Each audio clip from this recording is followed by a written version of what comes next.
Assalamualaikum warahmatullahi wabarakatuh. Materi hari ini kita akan membahas tentang akad mudharabah, ya, akad mudharabah atau akuntansi mudharabah.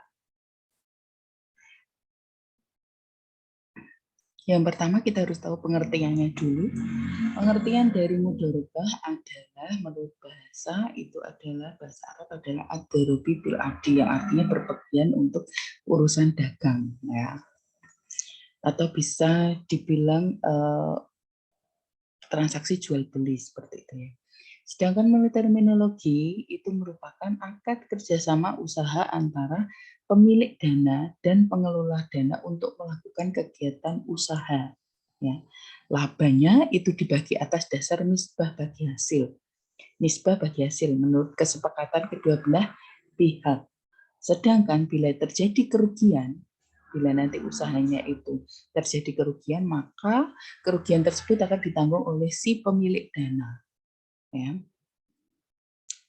Kecuali disebabkan oleh kejadian yang luar biasa, yang oleh kejadian luar biasa atau misconduct atau pelanggaran, mungkin ya, pelanggaran oleh pengelola dana seperti itu. Kemudian selanjutnya tentang karakteristik akad mudharabah. Ya. Akad mudharabah ini investasinya itu merupakan investasi yang mempunyai risiko yang tinggi. Sebabnya apa? Kenapa kok risikonya tinggi? Yang pertama, pemilik dana itu tidak boleh ikut campur dalam pengelolaan dana, kecuali sebatas untuk memberikan saran-saran dan melakukan pengawasan. Tidak boleh terjun langsung terhadap operasional dari usaha. Ya. Kemudian yang kedua adalah informasi usaha itu hanya dipegang oleh pengelola dana, dan pemilik dana itu hanya mengetahui informasi secara terbatas. Nah, ini adalah alasan kenapa investasi dari mudharabah itu adalah mempunyai risiko yang tinggi. Karakteristik akad mudharabah yang selanjutnya adalah pembagian risiko. Pembagian risiko di mana pemilik dana ini memiliki risiko dalam bentuk finansial. Sedangkan untuk pengelola dana itu memiliki risiko dalam bentuk non finansial seperti itu. Karena pemilik dana dia kan menyetorkan modalnya untuk investasi ke pengelola dana sehingga bentuknya finansial.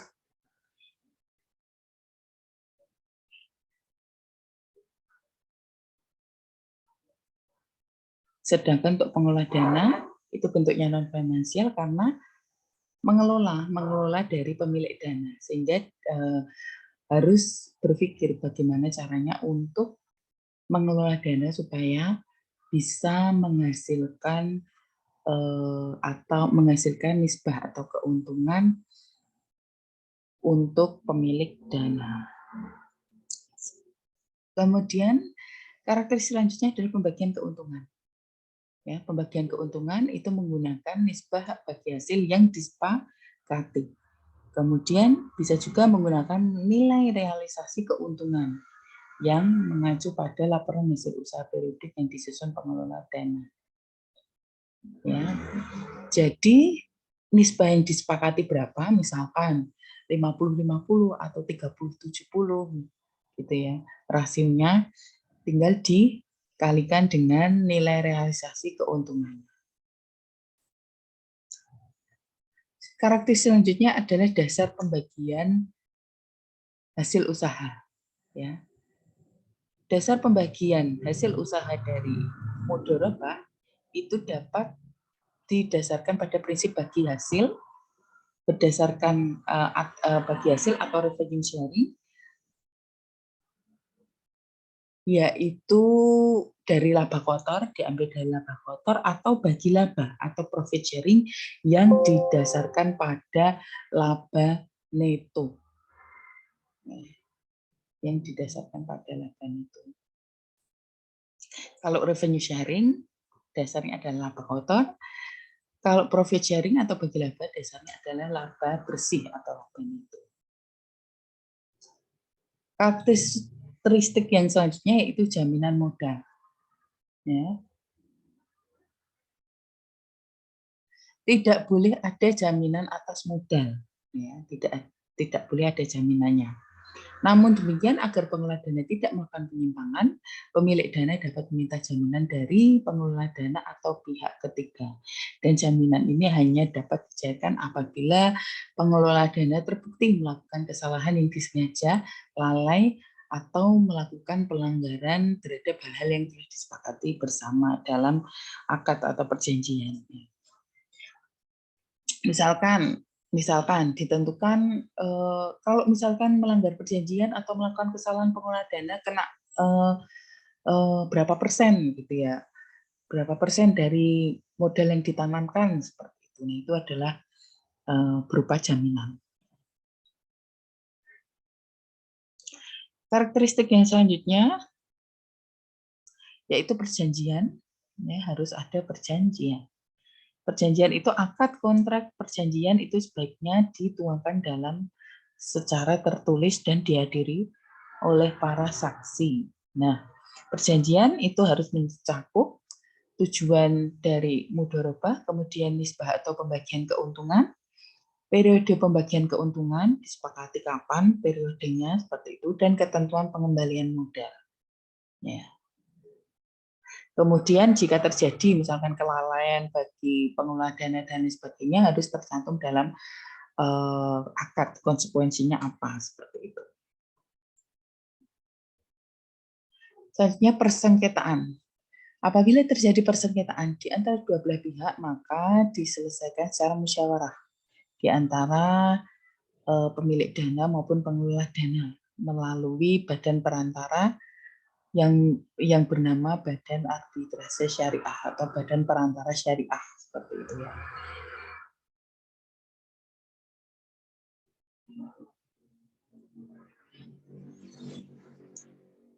Selanjutnya hikmah dari akad mudharabah.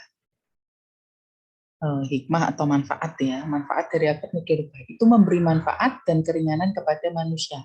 Karena ada sebagian orang yang memiliki harta tapi tidak mampu untuk membuatnya menjadi produktif, ya tidak produktif. Dan ada pula yang tidak memiliki harta tetapi yang punya kemauan untuk memproduktifkan hartanya.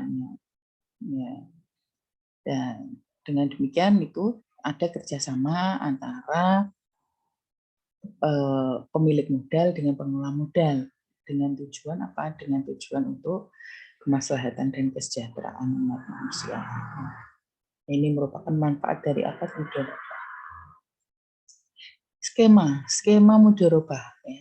Jadi pemilik dana menginvestasikan untuk proyek usaha, ya. Kemudian pengelola dana itu mengelola proyek usahanya. Nah, ini antara pemilik dana dan pengelola dana ada akadnya, namanya mudharabah. Ya. Kemudian jika ada keuntungan dan kerugian. Ya. Ada keuntungan dan kerugian. Jika untung dibagi menurut bagi hasilnya atau nisbah. Apabila rugi itu ditanggung oleh pemilik dana. Nah, pemilik dana itu jika mendapat keuntungan dia dapat bagi hasil, jika rugi dia menanggung kerugiannya. Nah, kemudian pengelola dana itu mendapat bagi hasil berupa porsi laba berapa persen seperti itu. Ini adalah skema untuk mudharabah.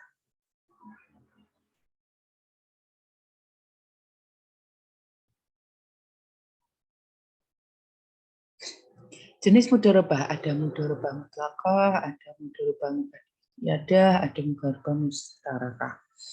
Kita akan bahas satu-satu. Untuk mudharabah mutlaqah,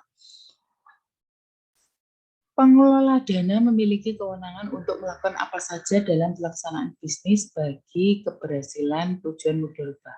Namun, jika ternyata pengelola dana itu melakukan kelalaian atau kecurangan, maka pengelola dana harus bertanggung jawab atas konsekuensi yang ditimbulkan. Sedangkan jika terjadi kerugian yang bukan karena kelalaian atau kecurangan dari pengelola dana, maka kerugian itu ditanggung oleh pemilik dana. Ya. Jadi pengelola dana itu diberi otoritas penuh, ya, otoritas penuh untuk pelaksanaan bisnisnya, seperti itu. Sedangkan nomor 2, jenis yang kedua itu mudharabah muqayyadah. Jadi pemilik dananya itu memberikan batasan kepada pengelola dana mengenai lokasi, cara, dan atau objek investasi atau sektor usaha. Jadi ini masih ada campur tangan. Kalau tadi menyerahkan semua otoritas ke pengelola dana, kalau mudharabah muqayyadah ini adalah ada sedikit, ya, ada batasan dari pemilik dana atau ada campur tangan sedikit dari pemilik dana, tetapi tidak semua, ya, hanya beberapa poin saja, misalkan tentang lokasi di mana, objeknya, usahanya apa, objeknya investasi apa, seperti itu. Contohnya, tidak mencampurkan dana pemilik dana dengan dana lainnya. Ini contoh, ya, tidak menginvestasikan dananya pada transaksi penjualan cicilan tanpa penjamin, atau mengharuskan pengelola dana untuk melakukan investasi sendiri tanpa melalui pihak ketiga. Nah, ini adalah salah satu batasan-batasan yang dilakukan pemilik dana kepada pengelola dana. Selanjutnya adalah mudharabah mustarakah, di mana pengelola dana turut menyertakan modal atau dananya dalam kerjasama investasi. Nah, kalau jenis yang pertama dan kedua tadi, semua pemilik dana yang menyertakan modal, ya, yang menyertakan modal. Yang ketiga ini adalah pengelola dana ada modalnya, modal yang ditanamkan dalam kerjasama investasinya. Di awal kerjasama, akad yang disepakati adalah akad mudharabah dengan modal 100% dari pemilik dana. Nah, setelah berjalan operasi usaha dengan pertimbangan tertentu dan kesepakatan dengan pemilik dana, pengelola dana itu ikut menanamkan modalnya dalam usaha tersebut. Ya. Maka akad tersebut disebut mudharabah mustarakah, yang merupakan perpaduan dari kedua jenis yang di awal tadi, ya, akad mudharabah dan akad musyarakah.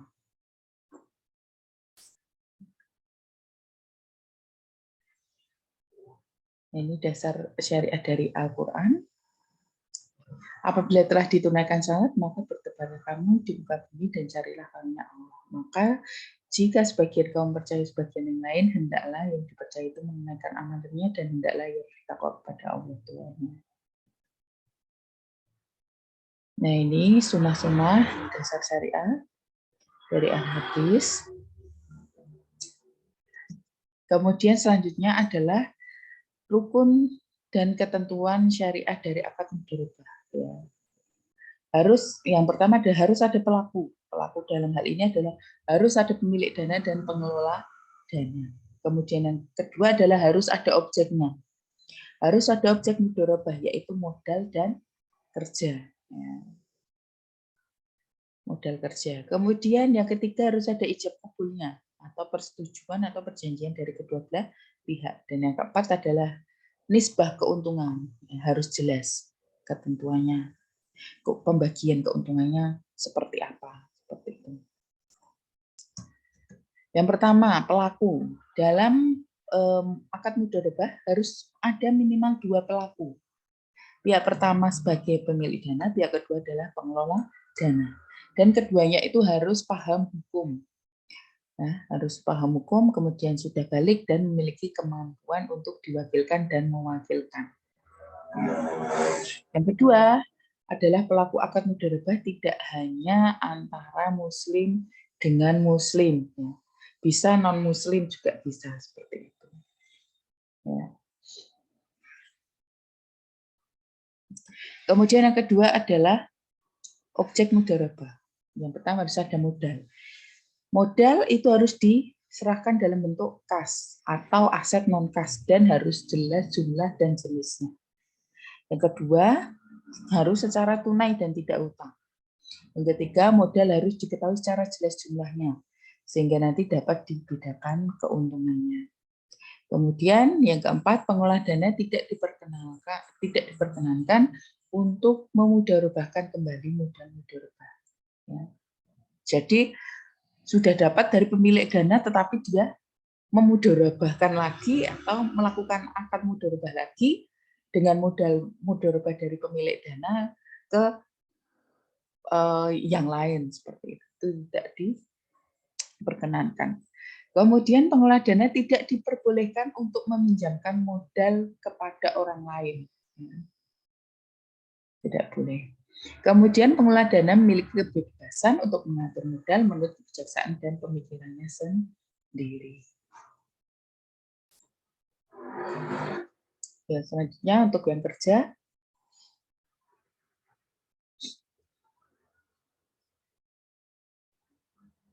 Untuk objek mudharobah kerja, yang pertama, kontribusi pengolah dana dapat berbentuk keahlian, keterampilan, selling skill, management skill.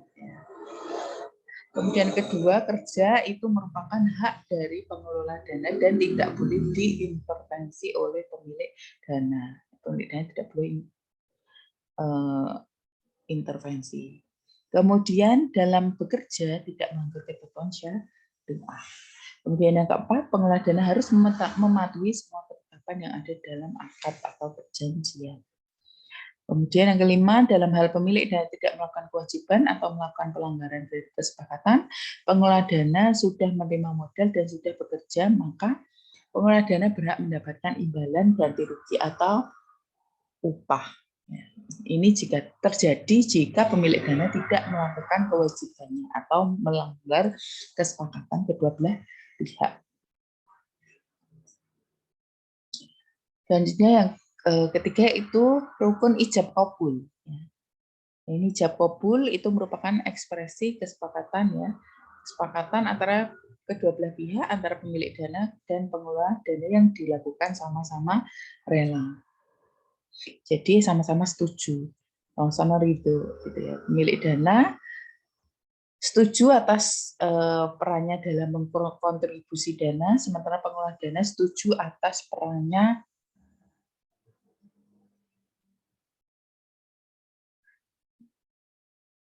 perannya dalam kontribusi kerja.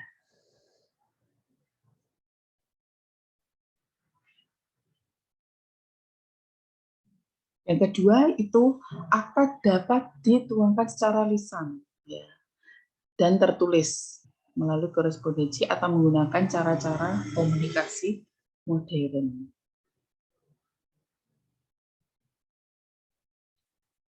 Nah, kemudian yang ketiga, akad tidak boleh dikaitkan dengan suatu kejadian di masa depan yang belum pasti. Intinya bahwa ijab kabul atau akad ini harus jelas, ya, harus jelas. Poin-poin yang ada di perjanjian itu harus jelas.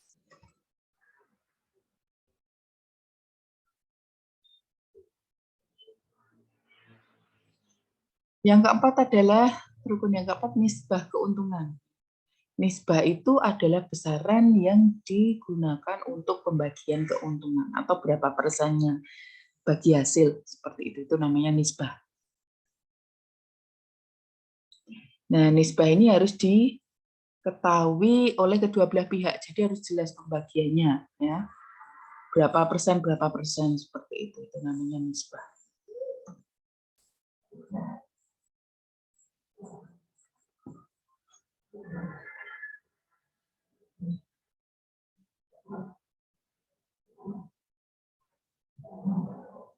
Kemudian kerugian mudharabah. Ya, kerugian ditanggung oleh pemilik dana kecuali ada kejadian yang luar biasa.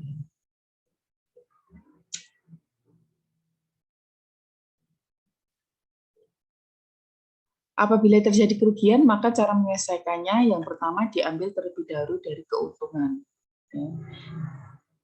Karena keuntungan itu seperti pelindung modal. Bila kerugiannya itu melebihi keuntungan, maka baru diambil dari pokok modalnya. Kemudian, jika berakhir akad mudharabah,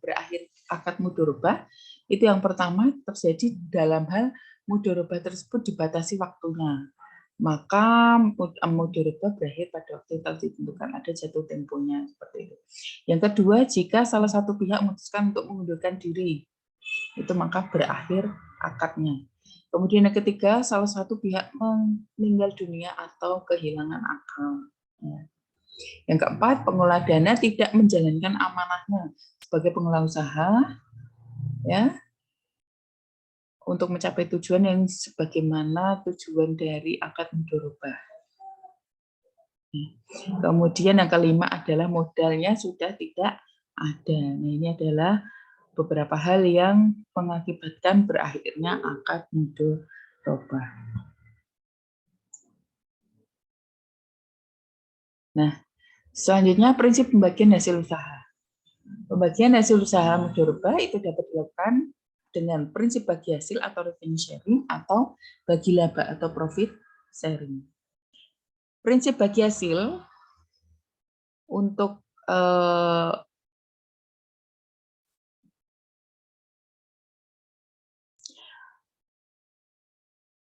revenue sharing itu dasarnya adalah hasil usaha, yaitu laba bruto, bukan total pendapatan usaha. Jadi persenannya, porsi bagi hasilnya itu berdasarkan laba kotor. Sedangkan untuk profit sharing ya atau bagi laba itu dasar pembagiannya adalah laba bersih. Contoh perhitungan bagi hasil. Penjualan 1 juta, HPP 650.000, laba kotornya 350.000, biaya 250.000, laba bersihnya 100. Maka untuk profit sharing, misalkan nisbah pemilik dan pengelola itu ditentukan 30%, 70%. 30% untuk pemilik dana dan 70% untuk pengelola dana. Sehingga perhitungannya bagi hasilnya adalah 30% dikalikan dengan laba bersihnya untuk profit sharingnya, laba bersihnya. Ya. Sedangkan untuk revenue sharing, misalkan nisbah bagi hasilnya ditentukan dari 10% dan 90%. Berarti revenue sharing itu berdasarkan laba kotornya. Ya, berarti tinggal dikalikan. Nah, sekarang selanjutnya adalah akuntansi untuk pemilik dana. Akuntansi dari segi pemilik dana. Ya, yang pertama, akad mudharabah diakui pada saat pembayaran kas atau penyerahan aset non kas kepada pengelola dana. Jadi pada saat akad, pemilik dana melakukan setoran modal ke pengelola dana, baik itu berupa kas maupun aset non kas, ya, itu harus diakui. Ya, jurnalnya yaitu jika menyerahkan kas sejumlah kas yang dibayarkan, berarti jurnalnya investasi mudharabah debit kreditnya kas. Nah, ini dari sisi pemilik dana. Kemudian untuk penyerahan aset non kas, ya,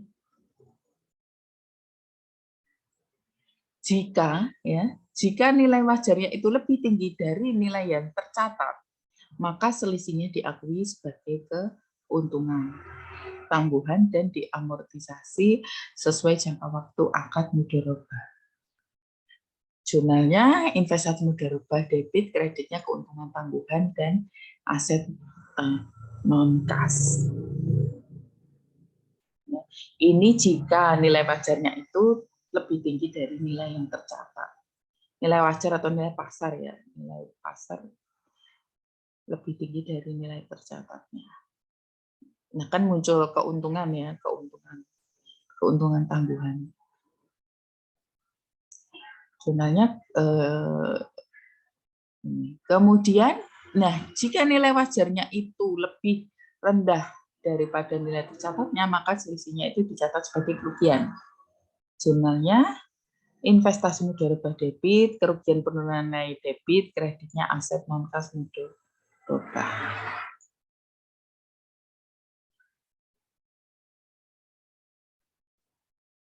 Nah, kemudian jika terjadi penurunan nilai aset non kas, misalkan sebelum usaha dimulai itu diakui sebagai kerugian dan mengurangi saldo investasi mudorobah jika terjadi penurunan nilai aset non kas. Jurnalnya debit kerugian investasi mudorobah, kreditnya investasi mudorobah. Nah, jika penurunan nilai aset non kasnya itu terjadi setelah usaha yang dimulai, ya, maka itu diakui sebagai kerugian dan diperhitungkan pada saat pembagian bagi hasil. Nah, nanti diperhitungkan pada pembagian bagi hasil. Jurnalnya kas debit, kerugian investasi mudorobah debit, kreditnya pendapatan bagi hasil mudorobah. Nah, kemudian jika penurunan nilai itu pada saat atau setelah barang itu dipergunakan, ya, maka kerugian tersebut diperhitungkan pada saat pembagian bagi hasil. Sama jurnalnya. Ya.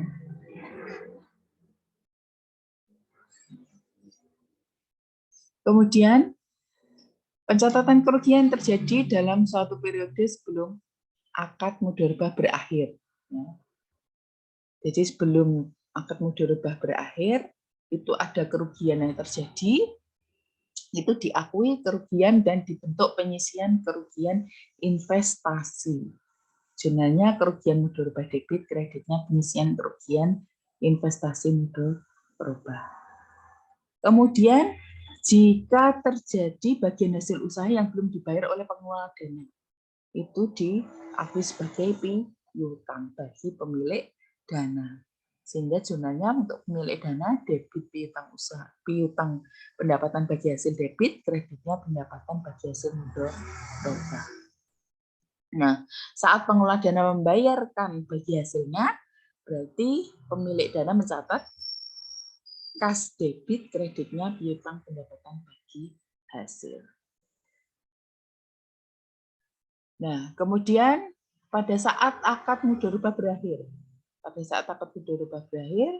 jurnalnya kas atau piutang atau aset non kas yang diserahkan pada saat investasi apa saja, misalkan kalau kas saja ya kas saja, atau kalau ada piutang ya diperhitungkan piutangnya, atau kalau aset non kas ya berupa aset non kas.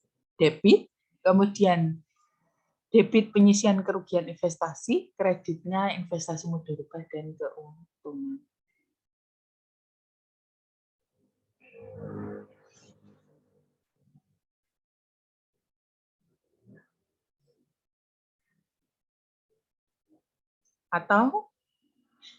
Atau jurnal yang lain itu bisa dicatat dengan kas, piutang, aset non kas, debit, penyisian kerugian investasi debit, kerugian ini jika untung ya, yang di atas jika untung, yang di bawah jika rugi. Pada saat mudorobah berakhir, jika untung maka jurnalnya ini yang di atas, jika rugi jurnalnya yang di bawah. Seperti itu.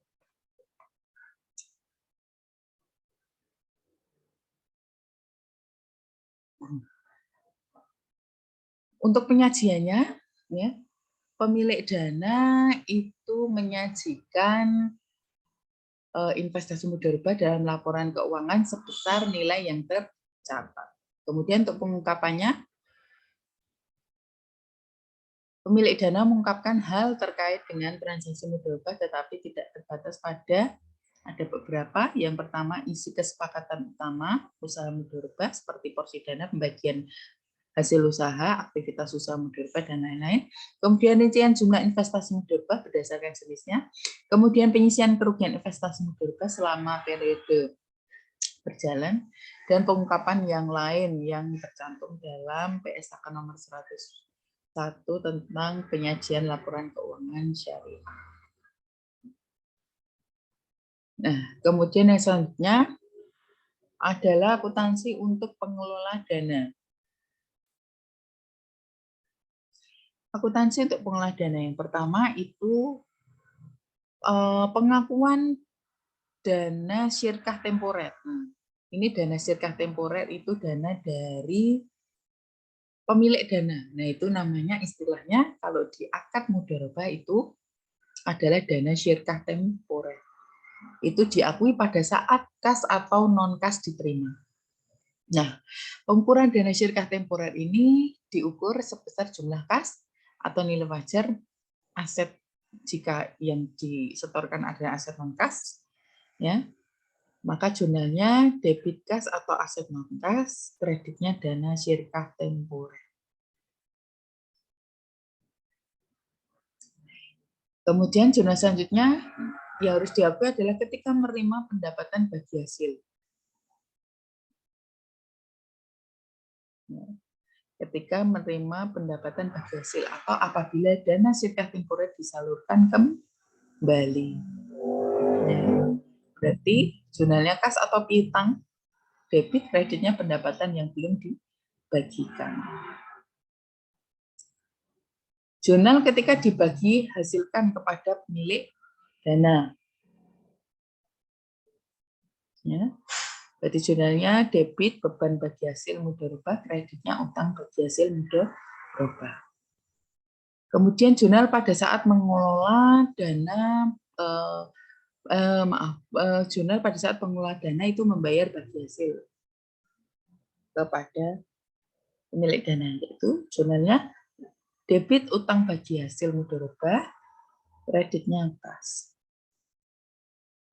Kemudian jurnal penutup ya untuk menutup pendapatan bagi hasil dan beban bagi hasil. Apabila dana syirkah temporer disalurkan kembali, jurnalnya pendapatan yang belum dibagi hasilkan debit, kreditnya beban bagi hasil. Kemudian jurnal penutup yang dibuat apabila dana dikelola sendiri dan ada keuntungan, ya, dari sisi pengelola dana, berarti jurnalnya pendapatan debit, kreditnya pendapatan belum dibagi hasilkan dan beban. Kemudian jurnal ketika dibagi hasilkan pada pemilik dana, beban bagi hasil mudharabah debit, kreditnya utang bagi hasil mudharabah. Nah, kemudian jurnal saat pengelola dana membayar bagi hasil kepada pemilik dana, jurnalnya utang bagi hasil mudharabah debit, kreditnya kas. Nah, jurnal penutup yang dibuat jika dana dikelola sendiri dan rugi. Kalau tadi untung ya, kalau ini rugi, jurnalnya debit pendapatan, debit penyisian kerugian, kreditnya beban. Kemudian jika terjadi kerugian yang diakibatkan kesalahan atau kelalaian dari pengelola dana, itu diakui sebagai beban pengelola dana. Jurnalnya beban, kreditnya utang lain-lain atau kas. Nah, di akhir akad, pencatatan yang dilakukan, ya, di akhir akad, jika sudah jatuh tempo akadnya, dana syirkah temporer debit, kreditnya kas atau non aset non kas. Kemudian jika ada penyisian kerugian dari sebelumnya, itu jurnalnya dana syirkah temporer debit, kreditnya kas atau aset non kas dan penyisian kerugian. Nah, untuk akuntansi pengelola dana itu penyajian dan dalam laporan keuangannya itu dana syirkah temporer dari pemilik dana disajikan menurut nilai tercatatnya.